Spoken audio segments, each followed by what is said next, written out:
Not all paths begin the same way. Some begin with the feeling that you are out of place, even when everything looks right on the surface. From an early age, you sense that you see deeper, hear quieter, and carry more than what is expected of you. The world calls this strangeness. God calls it preparation. This is not a story about superiority. It is a story about responsibility, about why your path became narrower, quieter, and heavier. Why you had to walk alone when others walked together, and why all of it had meaning long before you were able to see it. If you feel that you were set apart, this story is speaking to you. You have always felt it, even before you had words for it.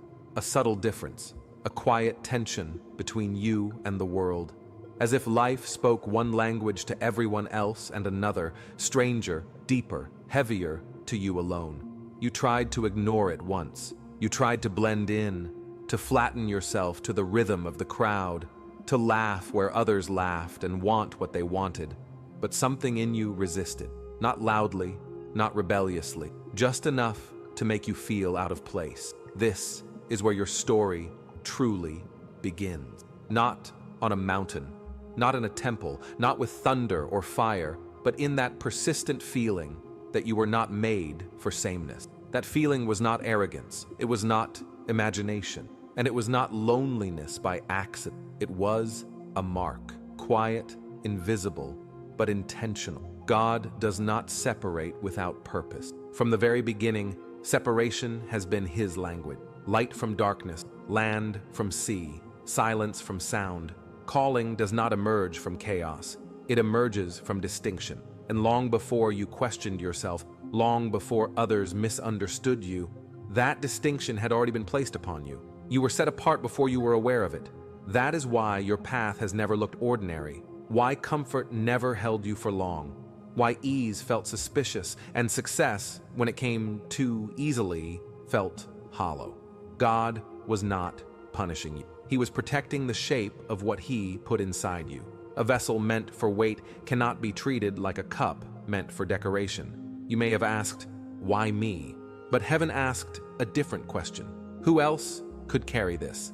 Look back, not with regret, but with clarity. The moments when you felt isolated even in rooms full of people. The seasons when friendships dissolved without explanation. The times when opportunities slipped through your fingers just as you reached for them. You thought you were being delayed. You thought you were being denied. But what if you were being preserved? God often removes what would dilute you before He reveals what will define you. He distances you from noise so you can hear instruction. He strips you of imitation so originality can survive. He allows misunderstanding so approval does not become your master. If everyone had understood you, you might have belonged to them instead of to Him. This is the part few talk about. Being chosen rarely feels like being celebrated. More often, it feels like being misplaced, like being too intense for shallow conversations, too thoughtful for quick answers, too honest for comfortable lies. You noticed patterns others ignored. You asked questions others avoided. You felt pain that others numbed. And because of that, you learned early how to stand alone, not because you wanted to, but because you had to. God sets apart those He intends to use as bridges between pain and healing, between truth and confusion, between what is and what could be. Bridges are stepped on. They are not thanked. They are not admired for their beauty. But without them, no one crosses. You were never meant to be the destination. You were meant to be the passage. That is why your heart has always been sensitive. Why injustice unsettles you. Why suffering you did not cause still weighs on you. God entrusted you with sight because He knew you would not look away. And sight is expensive. Once you see, you cannot unsee. Once you know, you cannot unknow. So He separated you early. While others were learning how to fit in, you were learning how to endure. While others were building comfort, you were building depth. While others were collecting answers, you were collecting scars, each one shaping your discernment, each one teaching you what shallow joy cannot. You may think your life has been harder than it needed to be, but hardness is not cruelty when it refines instead of breaks. Gold is not offended by fire, it is revealed by it. God allowed pressure not to crush you, but to expose what was real. False identities cannot survive sustained weight. Pretenses collapse under silence. Only what is rooted in truth remains. That is why, even when you were exhausted, something in you stayed standing. You bent, you doubted, you wept, but you did not disappear. There is a reason you are still here. The world teaches sameness because sameness is easy to manage. God teaches uniqueness because uniqueness carries assignment, and assignment requires distance from distractions, from borrowed dreams, from lives that look good but feel empty. You were separated not because you are better, but because you are needed. Needed to listen when others shout. Needed to stay when others run. Needed to carry meaning in places that worship speed. This is why your timing has always felt strange. Why your breakthroughs come late, but land deep. Why your joy is quieter, but truer. God is not interested in giving you what impresses people. He is interested in forming you into someone who can steward what lasts. If he had rushed you, he would have risked losing you. So he slowed you down. And in the stillness, he spoke. Not always in words, but in direction. Closed doors, interrupted plans, sudden endings that made no sense until years later. You thought God was absent. In truth, he was editing. Every separation was a sentence rewritten. Every loss was a line removed. Every delay was a pause for emphasis. Your life is not a mistake that eventually finds meaning.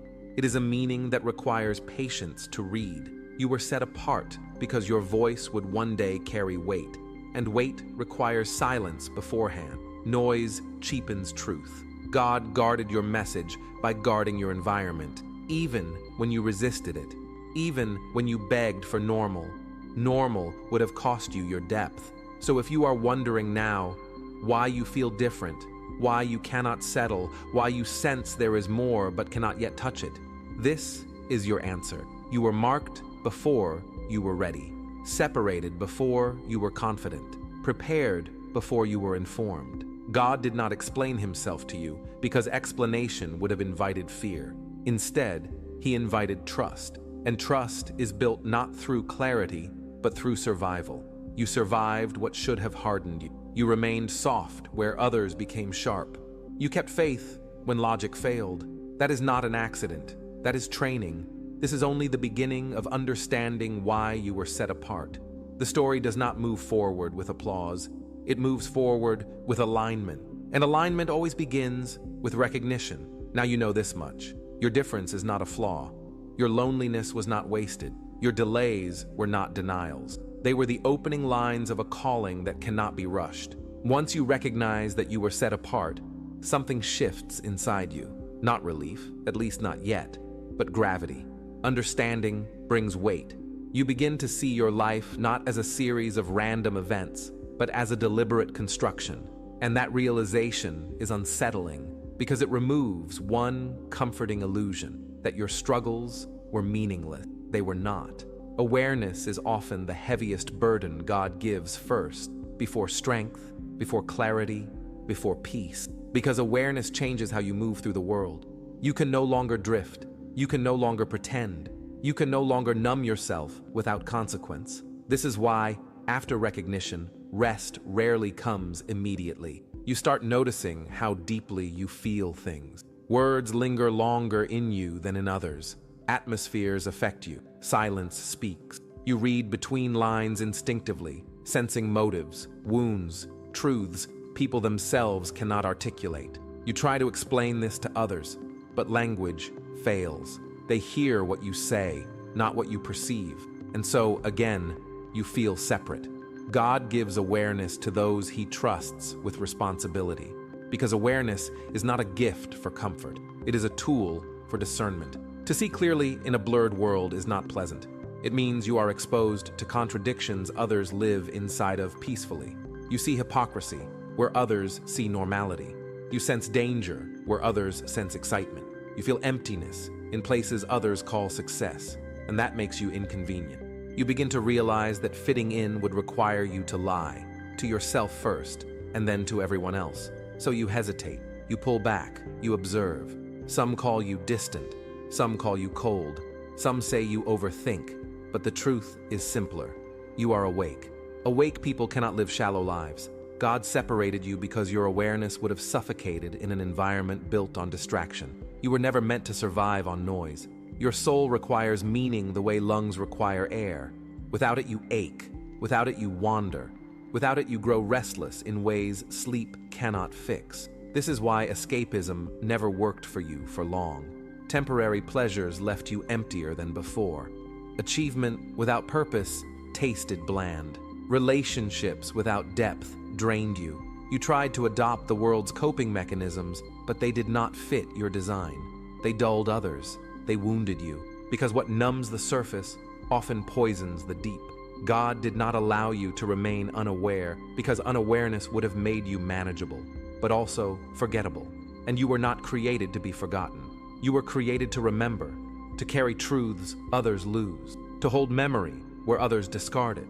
That is why nostalgia hits you harder, why past moments revisit you with intensity, why you replay conversations, decisions, crossroads. It is not weakness, it is integration. You are wired to extract meaning from experience, not just survive it. But awareness is lonely. You look around and realize how few people are willing to sit with discomfort long enough to understand it. Most prefer speed over depth, certainty over truth, distraction over healing.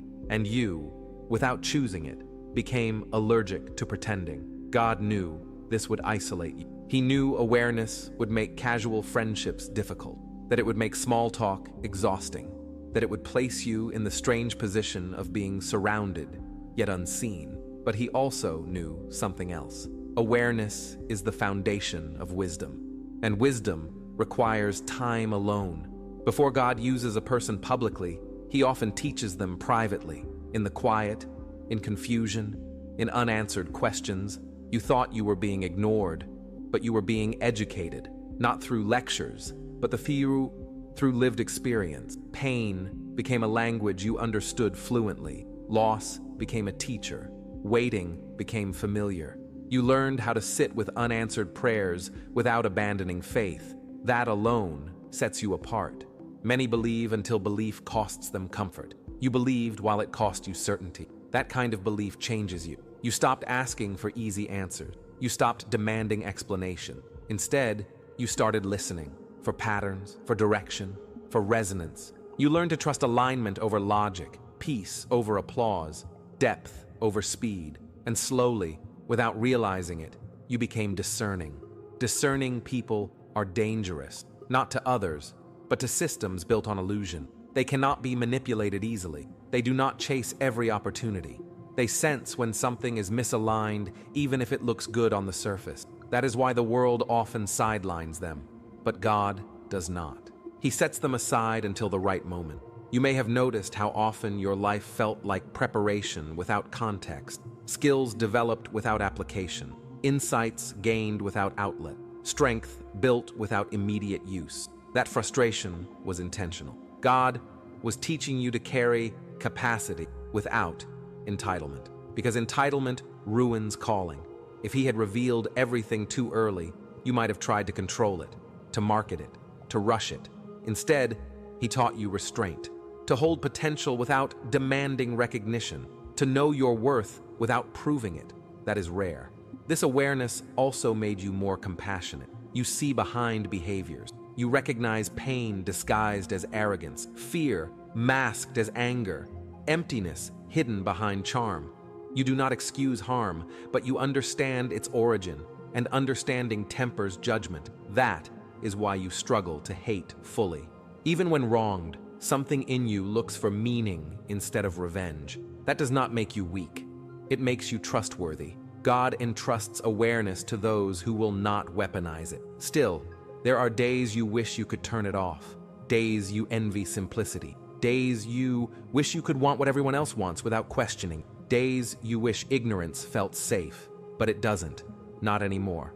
Once God opens your eyes, he does not close them again, because what he plans to do through you requires vision, not ambition, not charisma. Vision, the ability to see what others miss and to act without needing immediate validation. Your awareness is not meant to overwhelm you. It is meant to guide you.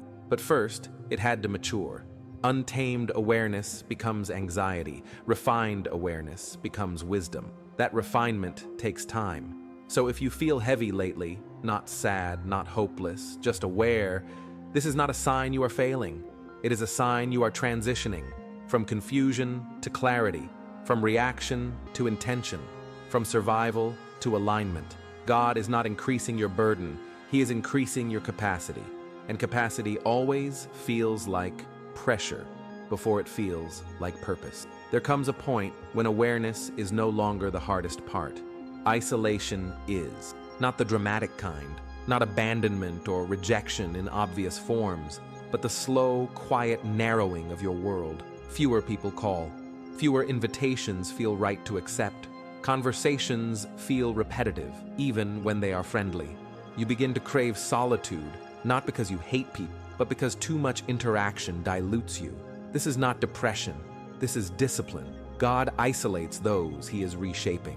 Isolation is often misunderstood because the world frames it as punishment. But in the language of God, isolation is concentration. When something matters deeply, it is removed from interference. When something is fragile during transformation, it is protected from touch. Seeds grow underground for a reason. You did not drift into isolation by accident. You were guided into it by exhaustion, by disappointment, by an unexplainable inner resistance to continuing life as usual. God did not force you away from people. He allowed you to outgrow certain environments until staying felt dishonest. You began choosing quiet not because it was easy, but because it was honest. Isolation stripped away roles you played unconscious, the version of yourself that adapted too much, the one that over-explained, the one that smiled through discomfort to keep peace. Without an audience, those versions lost relevance, and what remained was unfamiliar but real. This is where God starts doing His deepest work. In isolation, there is no one to impress, no one to convince, no one to distract you from yourself. Your thoughts become louder, your patterns become visible, your unresolved questions surface without mercy. You can no longer outrun what lives inside you, and that confrontation is necessary. God does not build on avoidance. He builds on truth. Isolation removes the emotional noise that allows self-deception to survive. You begin noticing how you cope, where you numb, where you control, where you hide. Not to shame you, but to heal you. Healing requires honesty. Honesty requires space. This is also where your relationship with God changes. It becomes less transactional and more relational. You stop praying only for outcomes and start praying for understanding. You stop asking when and start asking, why am I becoming this? Silence becomes less threatening. Stillness becomes instructive. You realize how much of your previous faith depended on external reinforcement, community, momentum, affirmation. When those are removed, faith either collapses or deepens. Yours deepened, slowly, unevenly, but genuinely. You learned how to believe without witnesses. That alone separates you from many. Isolation teaches self-governance. Without constant feedback, you learn to regulate your emotions instead of outsourcing them. You learn when to act and when to wait, when to speak and when to remain silent. These are not small skills. They are leadership traits forged in privacy. God often trains leaders where no one is watching. You may have felt forgotten during this time, like life was moving forward for everyone else while yours paused. Weddings, promotions, new beginnings, while you remained in a holding pattern, unsure if you were falling behind or being held back. But isolation is not stagnation. It is incubation. What grows in isolation grows strong enough to survive exposure later. God was strengthening your internal structures, your values, your boundaries, your discernment, so that when visibility comes, you do not fracture under pressure. Many fail publicly because they were never refined privately. You were. Isolation also clarified your desires, not what sounded impressive, not what earned applause, but what resonated deeply. You discovered that you do not want everything, only what aligns. And alignment matters more to you than acceleration. That is wisdom. You became selective with your energy, protective of your time, careful with your words. Not because you are closed, but because you understand the cost of access. Not everyone deserves proximity. Not everyone can steward your vulnerability responsibly. God taught you this, not through theory, but through experience. Betrayals, disappointments, misplaced trust. Each one refined your discernment. Each one narrowed your circle. Each one hurt, but also sharpened you. You learned that closeness without safety is dangerous, and you learned how to recognize safety without guarantee. Isolation trains intuition. You also learned how to sit with yourself without entertainment, without validation, without distraction. That terrified you at first, but over time, you noticed something unexpected. Peace began to emerge. Not constant, not perfect, but real. A peace not dependent on circumstances. That peace is rare. It means you stopped outsourcing your sense of self. You no longer needed constant reflection from others to know who you were. You became internally anchored. That is not loneliness. That is independence of identity. God was preparing you for influence without dependence, because dependency corrupts purpose. Isolation also dismantled your urgency. You stopped chasing timelines. You stopped comparing progress. You stopped measuring success by visibility.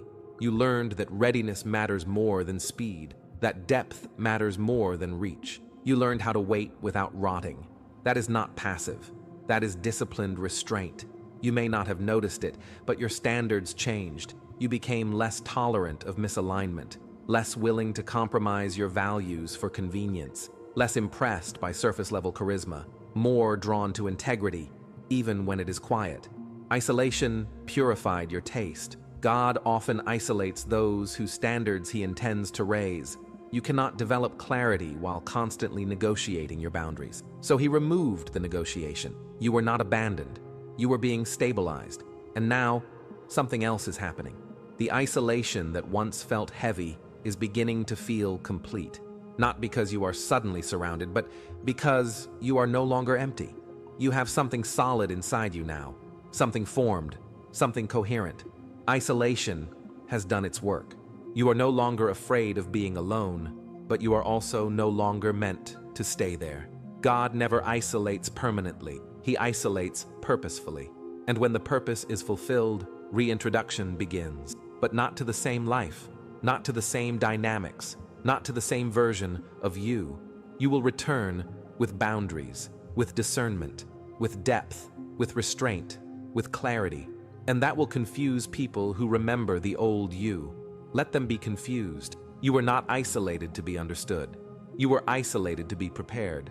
At some point, the question changes. It is no longer, why was I set apart? It becomes, what am I meant to do with this? This is where everything you endured begins to align, not into a neat explanation, but into a quiet certainty. You may not receive a dramatic revelation, no lightning, no voice from the sky. Instead, the assignment reveals itself through resonance, through what pulls at you repeatedly, through what you cannot ignore without feeling diminished. Calling is not always discovered. Often, it is remembered. You realize that the very things that isolated you are the things people now seek from you. Your patience, your depth, your ability to listen without rushing to fix, your discernment, your steadiness under pressure. You thought these traits made you odd.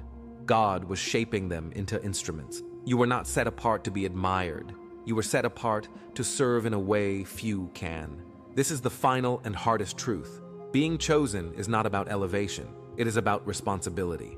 God does not reveal assignment to reward you. He reveals it to entrust you. And what he entrusts to you will often require sacrifice long after others think your struggle should be over. Purpose is heavier than pain. You begin to see that your life is meant to intersect with others at critical moments, not to save them. That is not your role, but to stand with them when they cannot stand alone. To speak truth without crushing. To bring clarity without arrogance. To hold space without controlling outcomes. Your assignment is not loud, but it is precise. You are meant to bring order where there is confusion, calm where there is chaos, depth where there is superficiality, integrity where there is compromise. These are not glamorous tasks. They do not trend. They are rarely celebrated, but they are essential. God assigns few to this kind of work because it requires restraint more than ambition, presence more than performance, faithfulness more than visibility. You were trained for this in isolation. Awareness sharpened your perception. Discipline stabilized your character. Misunderstanding detached you from approval. Now you are free enough to be useful. This does not mean life suddenly becomes easy. In some ways, it becomes more demanding. You are now accountable not just for what you avoid, but for what you withhold. There will be moments when you want to retreat again, to hide your insight, to stay silent when speaking would cost you comfort. But silence, when meant to speak, becomes disobedience. God does not rush you into your assignment. He invites you into it, again and again, through nudges, through unrest when you avoid it, through peace when you align with it. You will feel it most clearly when you stop asking how it will look and start asking who it will help. Calling clarifies when ego quiets. You may still doubt yourself. That does not disqualify you. Doubt keeps you dependent. What disqualifies people is certainty without humility. You are preserved from that through struggle, through waiting, through unanswered prayers. Your authority will never come from confidence alone. It will come from compassion forged in pain. You will recognize your assignment not by excitement, but by weight, by the sense that this matters, even when it exhausts you, even when it goes unseen, even when gratitude is absent. Purpose does not always energize, it anchors. And anchoring others requires you to be anchored yourself.